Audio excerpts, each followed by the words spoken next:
اور پھر رسول اللہ صلی اللہ علیہ وسلم نے فرمایا، مسلم شریف کی حدیث ہے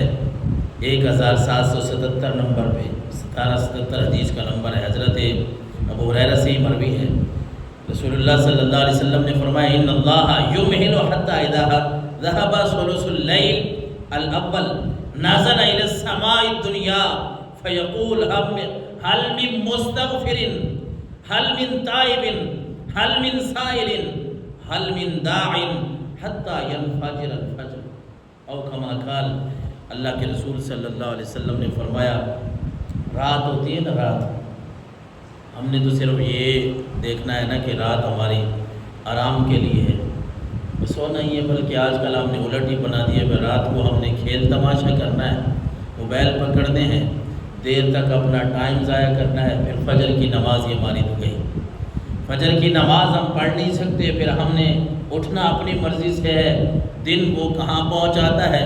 پھر ہم رزق روٹی کی تلاش میں جب جاتے ہیں وہاں میں پھر مسائل آتے ہیں، پھر ہمیں وہاں مسائل کا سامنا کرنا پڑتا، پھر ہوتا یہ ہے برکت نہیں ہے، کما رہے ہیں، لاکھوں آ رہے ہیں، ہزاروں آ رہے ہیں، لیکن بچتے نہیں ہیں، رات ساری جو ہم نے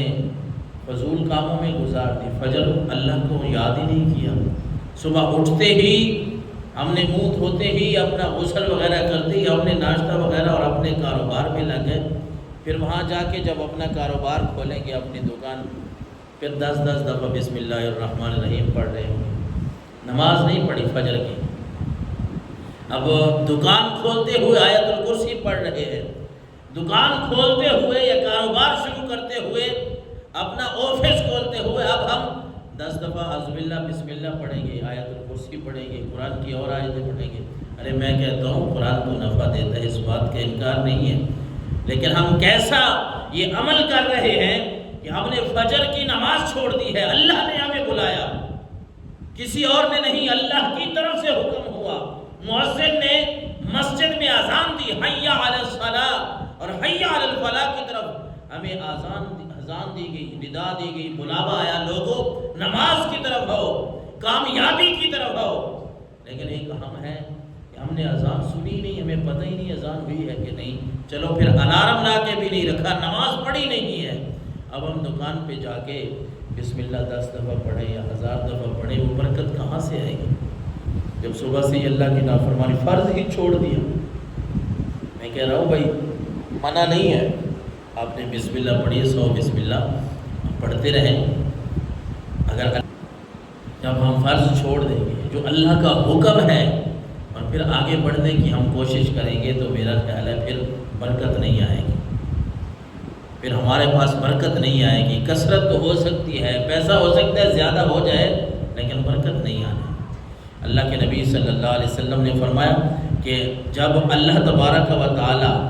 رات کے 2 حصے گزر جاتے ہیں نا، تیسرے حصے میں اللہ کے حضور صلی اللہ علیہ وسلم نے فرمایا کہ پھر اللہ تبارک و تعالی یہ آسمان دنیا پہ اللہ کی رحمت ہوتی ہے۔ میں عرض کر رہا تھا نا کہ رات کے ایسے حصے بھی ہیں کہ جب بندہ مومن اٹھ کے اللہ تبارک و تعالی کو یاد کرتا ہے نا، رب کے سامنے جھکتا ہے، رات کے وقت جب سارے سو رہے ہوتے ہیں،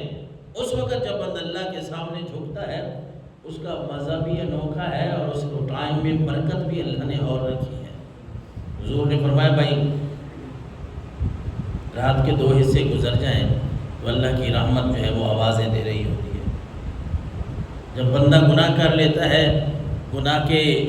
بوجھ تلے دب جاتا ہے، تو اس کے لیے گناہ ہر وقت اللہ کی ذات معاف کرتی ہے، کوئی ٹائم مقرر نہیں ہے، لیکن اس حدیث رسول میں رسول اللہ نے فرمایا کہ رب کی رحمت آوازیں دے رہی ہوتی ہے رات کو، حل من مستغفرین، ہے کوئی بندہ معافی مانگنے والا، ہے کوئی بندہ اپنے گناہوں کو معاف کروانے والا کہ میں اس کے گناہوں کو معاف کر دوں، حل من تائب، کوئی توبہ کرنے والا ہے، حل من سائل، کوئی بندہ کوئی سوال کرنے والا ہے تو وہ مجھ سے سوال کرے، مجھ سے مانگے، میں رب اس کو عطا فرماؤں گا۔ اللہ کی رحمت آوازیں دے رہی ہے کوئی ایسا بندہ جو میری بارگاہ میں اٹھے، کھڑا ہو، کوئی قیام کرے، کوئی سجدہ کرے، کوئی رکوع کرے، تو مجھ سے مانگنے کی کوشش کرے، مجھ سے مانگ کے دیکھو تو صحیح، میں تمہیں سب کچھ عطا کروں گا۔ رب اور جس قسمت والے کو اس وقت جس کی آنکھ کھل جاتی ہے، جس کی عادت ہے اٹھنے کی، یا کسی وقت بھی ذہن میں خیال آ جاتا ہے بندہ اٹھ گیا، آپ کا کیا خیال ہے کہ جب خود رب کی رحمت آوازیں دے رہی ہو کہ کوئی بخشش طلب کرنے والا ہے اور بندہ کہہ رہا ہو اللہ کے سامنے کہ استغفر اللہ پڑھ رہا ہے، یا اپنی زبان میں کہہ رہا ہے یا اللہ میں معافی مانگتا ہوں، رب کی رحمت جب خود آوازیں دے رہی ہے، مومن معافی مانگ رہا ہے تو اس کو کیسے اللہ کی طرف سے معافی نہیں